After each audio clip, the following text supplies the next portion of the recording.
जय श्री कृष्ण। नमस्कार दोस्तों, स्वागत है आप सभी का मेरे ब्रजेश शर्मा ब्रजवासी यूट्यूब चैनल पर।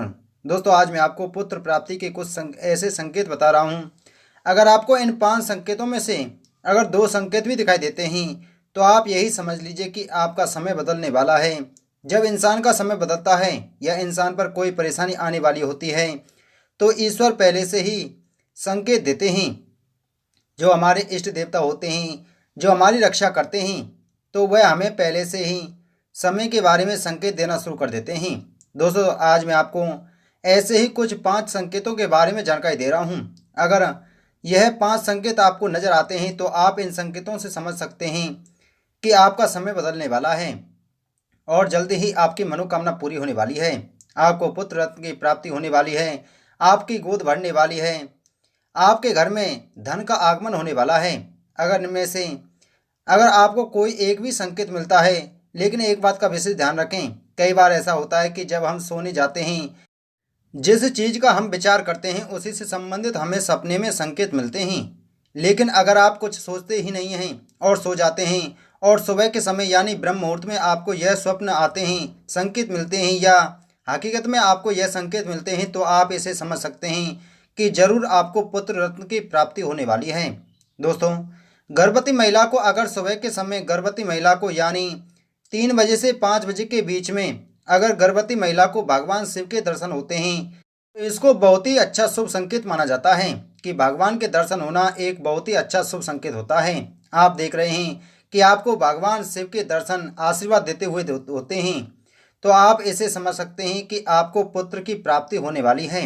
अगर भगवान शिव के साथ में उनके पुत्र भगवान गणेश जी या कार्तिकेय भगवान के दर्शन होते हैं तो आपको निश्चित रूप से 100% पुत्र की प्राप्ति होने वाली है।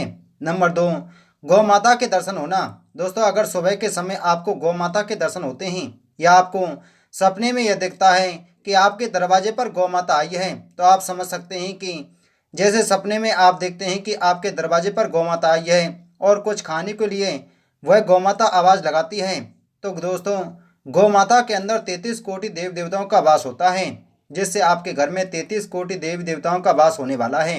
दिव्य शक्ति आपके घर में वास कर चुकी है और आपका समय बहुत ही जल्दी बदलने वाला है।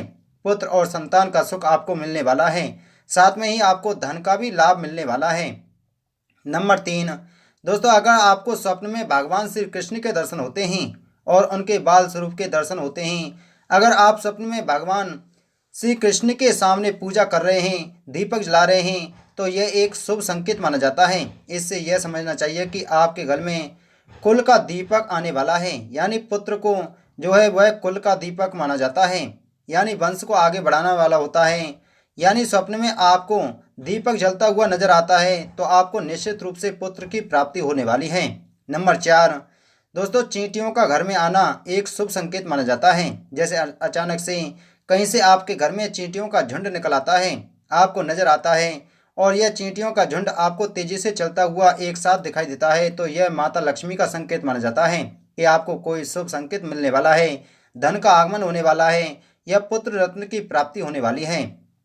नंबर 5, दोस्तों सपने में अगर आपको फल और सब्जियां दिखाई देती हैं, जैसे कि अगर आप सपने में आम देखते हैं, लौकी देखते हैं, बैंगन देखते हैं या आपके झोली में इनको कोई डाल रहा है, तो यह सब पुत्र प्राप्ति के संकेत माने जाते हैं।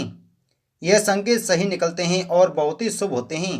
दोस्तों इसी के साथ में आपको कुछ नियमों का पालन भी जरूर करते रहना चाहिए। जैसे आप अपने बेडरूम के अंदर भगवान श्री कृष्ण के बाल रूप की फोटो जरूर लगा करके रखें, जिससे आप सुबह उठें तो सबसे पहले आपको उन्हीं के दर्शन हों, जिससे आपका सारा दिन अच्छा निकले और आपके गर्भ में जो शिशु पल रहा है उस पर भी अच्छा प्रभाव पड़े। और आपको जब भी टाइम मिल सके भगवान के मंत्रों का, भगवान के नामों का उच्चारण जरूर करते रहना चाहिए। खास करके सोते समय और उठते समय तो आपको भगवान के मंत्रों का उच्चारण जरूर करते रहना चाहिए। यह बहुत ही शुभ माने जाते हैं और भगवान की तरफ आप ज़्यादा से ज़्यादा ध्यान रखेंगे, जिससे आपकी भगवान की कृपा से सभी मनोकामनाएं पूरी होंगी और भगवान का आशीर्वाद आपके ऊपर बना रहे। तो दोस्तों वीडियो को ज़्यादा से ज़्यादा शेयर करें, चैनल को सब्सक्राइब करें। जय श्री कृष्ण।